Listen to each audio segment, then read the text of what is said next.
ഒരു മേഘം ഏകദേശം 10,00,000 ടൺ ഭാരം വഹിക്കുന്നു.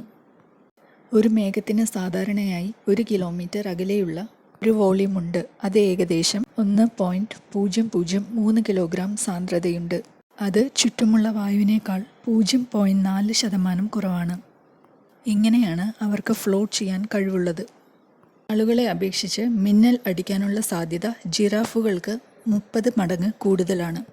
1996-നും 2010-നും ഇടയിൽ ജിറാഫുകളിൽ 5 മാരകമായ മിന്നൽ സ്ട്രൈക്കുകൾ മാത്രമേ ഉണ്ടായിരുന്നുള്ളൂ. എന്നാൽ ഇപ്പോൾ ഓരോ വർഷവും 0.03 മിന്നൽ മരണങ്ങൾ ഉണ്ടാക്കുന്നു. ഇത് മനുഷ്യരുടെ സമാനമായ മരണനിരക്കിനേക്കാളും 30 മടങ്ങ് കൂടുതലാണ്. ഇരട്ടകൾക്ക് സമാന വിരലടയാളം ഇല്ല.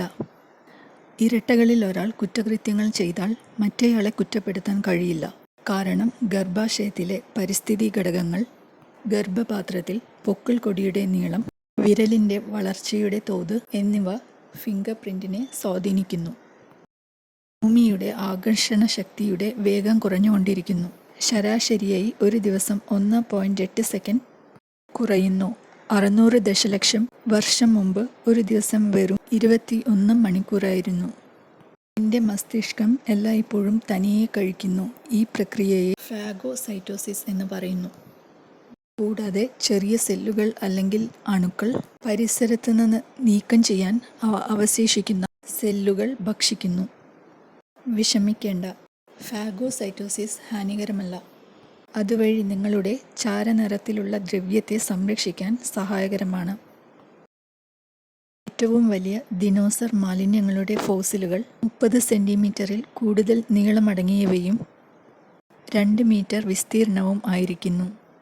അത് ടൈറനോസോറസ് റെക്സ് സ്റ്റേർഡ് എന്നാണ് വിശേഷിപ്പിക്കുന്നത്. ഈ ഫോസിലൈസ്ഡ് ചാണകം അഥവാ കൊപ്രലൈറ്റ് ശാസ്ത്രജ്ഞന്മാർക്ക് ദിനോസറുകൾ എന്ത് ഭക്ഷിച്ചിരുന്നു എന്ന് മനസ്സിലാക്കുന്നതിന് സഹായകമാണ്. പ്രപഞ്ചത്തിൻ്റെ ശരാശരി നിറം കോസ്മിക് ലാറ്റെ എന്നാണ് വിശേഷിപ്പിക്കുന്നത്. 2002-ൽ ഒരു പഠനത്തിൽ ഗാലക്സികളിൽ നിന്നുള്ള വെളിച്ചം ശരാശരിയായി ഒരു ബീജ് നിറമായിരുന്നു. അത് വെളുത്ത നിറത്തിന് അടുത്തതാണ്. ജന്തുക്കൾക്ക് മനുഷ്യരെക്കാൾ സമയം വ്യത്യസ്തമായി അനുഭവപ്പെടുന്നു. ചെറിയ ജന്തുക്കൾക്ക് ചുറ്റുപാടുകളിലെ വസ്തുക്കൾ മനുഷ്യരെക്കാൾ മന്ദഗതിയിൽ ചലിക്കുന്നു എന്നാണ് അനുഭവപ്പെടുന്നത്. ഉദാഹരണത്തിന് സലമാൻഡറുകൾക്കും പല്ലികൾക്കും നായ്ക്കളെയും പൂച്ചകളെയുംക്കാൾ സമയം പതുക്കെ നീങ്ങുന്നതായി തോന്നും. ഇതിൻ്റെ കാരണം ഇൻകമിംഗ് വിവരങ്ങൾ എത്ര വേഗം മസ്തിഷ്കം പ്രോസസ്സ് ചെയ്യുമെന്ന സമയത്തെക്കുറിച്ചുള്ള ധാരണയെ ആശ്രയിച്ചിരിക്കുന്നു. വെള്ളം നനഞ്ഞിരിക്കില്ല. ഇതിനാലാണ് മിക്ക ശാസ്ത്രജ്ഞരും നനഞ്ഞ ഉപരിതലവുമായി സമ്പർക്കം പുലർത്തുന്നത് ഒരു ദ്രാവകത്തിൻ്റെ കഴിവായി നിർവചിക്കുന്നത്. കാരണം വെള്ളം തന്നെ നനഞ്ഞിട്ടല്ല, പക്ഷേ മറ്റു വസ്തുക്കളെ നനയ്ക്കാൻ കഴിയും. മൈക്ക് എന്ന ഒരു കോഴി ഒരിക്കൽ തലയില്ലാതെ 18 മാസം ജീവിച്ചു. USA-യിലെ 1940-കളിൽ ഇത് രേഖപ്പെടുത്തിയിട്ടുണ്ട്. ഭൂരിഭാഗം കേസുകളിലും മിനിറ്റുകൾക്കുള്ളിൽ തലയില്ലാത്ത കോഴി മരിക്കും. ആഗോളത്തിലെ എല്ലാ ബാക്ടീരിയകളും ഒരുമിച്ച് ചെന്ന് പതിക്കുകയാണെങ്കിൽ ഇത് 1000 ദശലക്ഷം ലക്ഷ്യമിടുന്ന ലൈറ്റ് വർഷങ്ങൾ നീളുന്നതായിരിക്കും. ഭൂമിയിലെ 0.01 മില്ലിമീറ്റർ നീളമുള്ള സൂക്ഷ്മാണുക്കൾക്ക് 20,000 തവണ ക്ഷീരപഥത്തിന് ചുറ്റും പൊതിയാൻ കഴിയും. ടൈ ധരിക്കുന്നത് തലച്ചോറിലേക്കുള്ള രക്തയോട്ടം 7.5% കുറയ്ക്കും. 2018-ലെ ഒരു പഠനത്തിൽ നിങ്ങളുടെ തലച്ചോറിലേക്കുള്ള രക്തയോട്ടം 7.5% വരെ കുറയ്ക്കാൻ കഴിയും. അത് നിങ്ങൾക്ക് തലകറക്കവും ഓക്കാനവും തലവേദനയ്ക്കും കാരണമാകും. നിങ്ങളുടെ കണ്ണുകളുടെ മുന്നിലുള്ള സമ്മർദ്ദം വർദ്ധിപ്പിക്കാൻ സാധ്യതയുണ്ട്. ലോകത്തിലെ ഏറ്റവും പ്രായമുള്ള നായ 29.5 വർഷം വരെ ജീവിച്ചു. സാധാരണയായി നായ്ക്കൾ 10 തൊട്ട് 15 വർഷം വരെയേ ജീവിച്ചിരിക്കാറുള്ളൂ. എന്നാൽ ഒരു ഓസ്ട്രേലിയൻ നായ ബ്ലൂയി 29.5 വയസ്സ് വരെ ജീവിച്ചു. ലോകത്തിലെ ഏറ്റവും പ്രായമുള്ള പൂച്ച 38 വർഷവും 3 ദിവസവും ജീവിച്ചു. ക്രിം പഫ് എന്നാണ് പേര്.